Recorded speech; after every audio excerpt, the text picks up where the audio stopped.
VTV Bangla news, সত্যের সাথে সত্যের পথে। আইফোন চেয়ে রেল ব্রিজের মাথায় মানসিক ভারসাম্যহীন যুবক।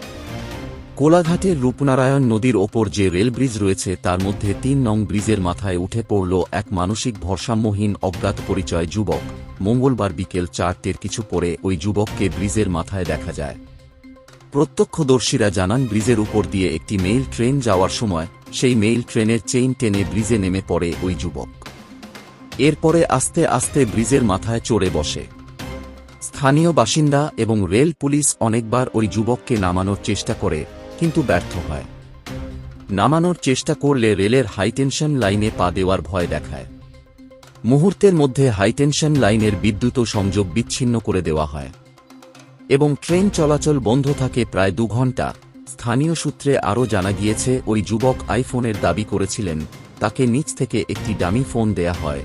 ওই যুবক ওই ফোনটি নিতে নিচেও আসেন। আইফোনে নয় বুঝতে পেরে আবার নাকি উপরে ওঠেন। পরে স্থানীয় বাসিন্দাদের উদ্যোগে তাকে নামানোর উদ্যোগ নেওয়া হয়।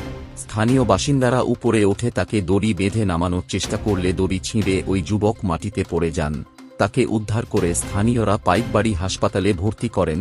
পরে তাকে তমলুকের রেফার করা হয়, যদিও এখন অবধি ওই যুবকের কোন পরিচয় মেলেনি।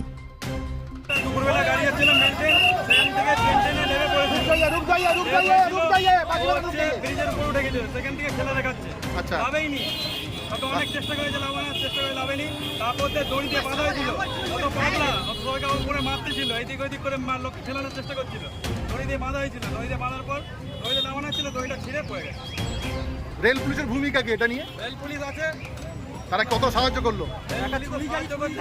হ্যাঁ, সেরকম সাহায্য হয়। কি নাম আপনার? কারা নামালো? কারা নামালো কে? আমাদের এখানকার পাবলিক, রেল পুলিশও ছিল।